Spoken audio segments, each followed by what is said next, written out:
Gara-gara jalan-jalan gak jelas, kena denda 16 juta guys. The ban on non-essential gatherings, and that is effective now, as of today, upgrading the travel ban on Australians to level 4 for the entire world. That is the first time that has ever happened in Australia's history.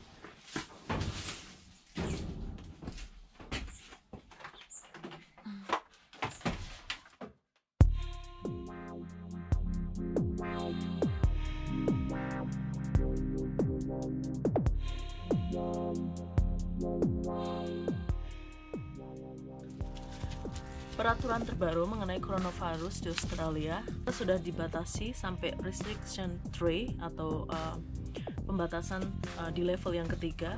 Artinya apa? Ini sudah dimulai dari tanggal 31 Maret dari jam 10 pagi. Apa saja yang boleh dilakukan dan apa saja yang tidak boleh dilakukan, termasuk denda atau fines yang akan diberikan kepada mereka yang melanggar. Ikuti terus ya.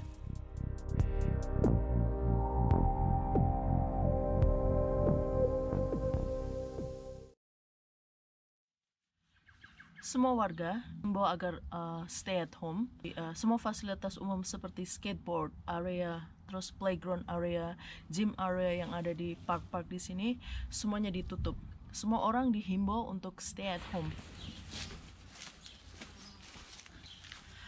Dendanya 1.650 bagi perseorangan dan 9.900 bagi pembisnis yang melanggar aturan yang diterapkan di sini. Kalau dikursin $1 10.000,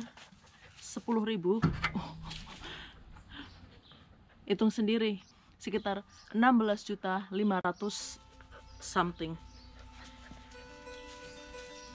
Come on, stop disturbing mama.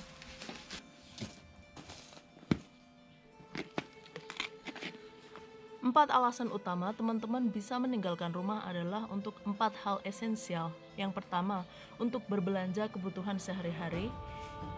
Yang kedua, bekerja ataupun bersekolah, di mana tempat sekolah dan tempat kerja teman-teman tidak bisa dilakukan dari rumah. Tapi banyak sekolahan yang sudah tutup, belajar mengajar dilakukan secara online. Yang ketiga, untuk alasan medical ataupun untuk kesehatan, ambil obat, menemui dokter, dan lain sebagainya. Dan yang terakhir adalah olahraga. Teman-teman bisa jogging, lari-lari, dan lain sebagainya, tapi hanya untuk kebutuhan olahraga. Dan tidak disarankan dan sangat dilarang kalau teman-teman seharian berada di luar rumah. Ngumpul-ngumpul juga dikasih batas loh, hanya untuk 2 orang. Jadi maksimal 2 orang. Dan dari satu kumpulan manusia-manusia ini dengan yang lainnya harus diberi jarak setengah meter.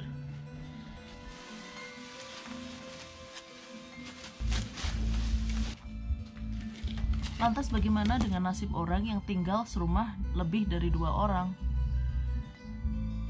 Well, jawabannya nggak masalah sih. Jadi ada peraturan pengecualian. Jikalau teman-teman ataupun siapapun di sini sebelum kasus corona mencuat, mereka tinggal serumah lebih dari 2 orang, dalam artian mungkin suami istri, anak, saudara, dan lain sebagainya, yang melebihi dari 2 orang. Jadi ini pengecualian. Jadi jawabnya nggak masalah.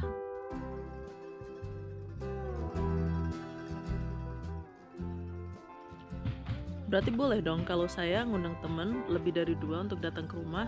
Jawabannya tidak. Kenapa? Karena sesuai peraturan, kerumunan lebih dari 2 orang hanya diperbolehkan apabila orang-orang tersebut tinggal serumah dengan Anda ketika wabah ini belum melanda.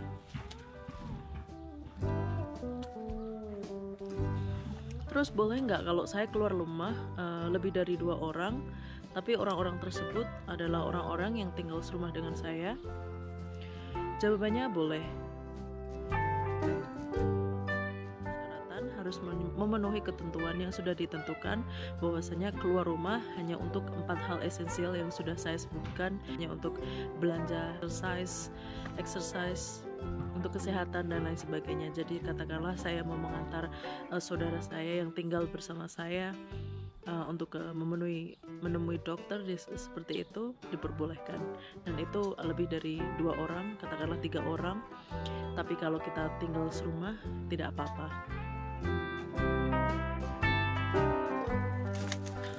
Lantas bagaimana nasib dengan pasangan ataupun suami istri yang ketika mereka sebelum virus corona menyebar, mereka harus terpisah atau tinggal secara berpisah? Satu contoh yang tradie ataupun pekerja bangunan yang ada sedang melakukan proyek, yang mau nggak mau sang suami ataupun sang suami harus bekerja di luar rumah dan tinggal secara terpisah. Bagaimana dengan nasib mereka? Ini kemarin menjadi perdebatan karena kemarin pemerintah Victoria menyatakan kalau pasangan suami istri ataupun pasangan yang berpisah setelah virus corona menyebar di sini, mereka tidak boleh bertemu. Tapi karena banyak protes dari warga, akhirnya mereka diperbolehkan untuk bertemu dengan satu syarat. Mereka hanya diperbolehkan untuk mengunjungi tempat masing-masing ataupun di rumah mereka masing-masing. What are you doing? Oh my gosh, Biscuit, come on, get down, get down, get down, Biscuit, come on. Good boy, just jump, come on, good boy, come on, Biscuit, come here, come to mama, oh la, come on, Biscuit, come on, I can't reach you, get down, it's okay, oh yeah, good boy. There. Lantas bagaimana dong nasib mereka yang mau menyelenggarakan hajatan? Untuk penyelenggaraan ataupun gathering ataupun kumpul-kumpul lebih dari 2 orang diperbolehkan, akan tetapi ada batasannya. Kalau satu contoh untuk acara pernikahan, peraturannya adalah membolehkan adanya pernikahan, akan tetapi jumlahnya dibatasi sebanyak 5 orang. Pengantinnya sendiri, jadi mempelai pria dan wanita atau whatever, penghulu ataupun celebrant. Yang kedua adalah 2 saksi, jadi 5 adalah maksimal. Sedangkan untuk upacara kematian diperbolehkan sebanyak 10. Lepas dari itu tidak diperbolehkan. Jadi batasnya adalah untuk pernikahan sebanyak 5 orang maksimal, termasuk mempelai, dan untuk upacara kematian 10 maksimal.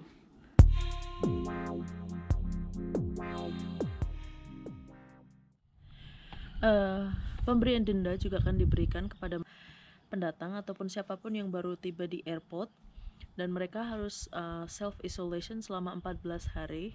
Tapi mereka melanggar itu, makanya nanti mereka juga kena denda yang seperti saya bilang 16.500.000 lebih bagi perseorangan, dan untuk pembisnis sampai 90 jutaan ke atas. Terus perusahaan juga bisa dikenai denda apabila mereka mengadakan meeting yang melanggar peraturan yang telah ditentukan. Jadi mereka mengadakan meeting yang dijumlah dalam meeting tersebut berkumpul banyak orang, lebih dari 2 orang. Dan yang terakhir adalah para vendor ataupun venue ataupun siapapun yang mengadakan pesta pernikahan ataupun upacara kematian yang melanggar katakanlah pernikahan dihadiri lebih dari 10 orang, padahal mereka hanya diperbolehkan hanya sebatas sampai 5 orang maksimal. Jadi upacara kematian 10 maksimal. Apabila melebihi dari itu, mereka juga kena denda. Denda sebanyak itu apakah harus wajib dibayar tunai? Jawabnya tidak. Jadi semuanya ada di situ mengenai peraturan, dan bagi siapapun yang membayar denda mereka, mau bayar tunai ataupun secara berkala, ada di situ.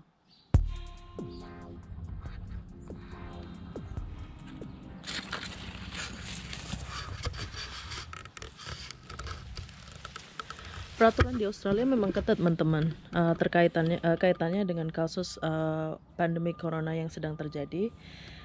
Dan Australia memang nggak main-main, apalagi kaitannya dengan nyawa manusia di sini. Jadi memang di sini peraturan sangat ketat, tetapi hasilnya juga sejalan karena di sini seperti yang kita tahu,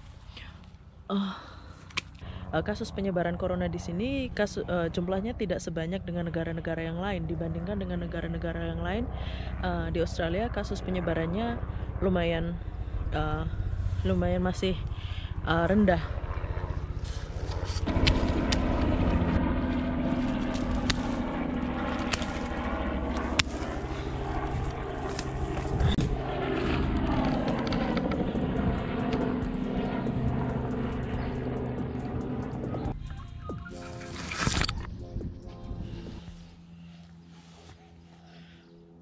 Warga negara Indonesia disuruh pulang, teman-teman. Siapa lagi yang terkena imbas akan ketatnya peraturan di Australia mengenai kasus corona yang sedang melanda saat ini? Semuanya akan saya bahas di video selanjutnya. Ernesta pamit, bye.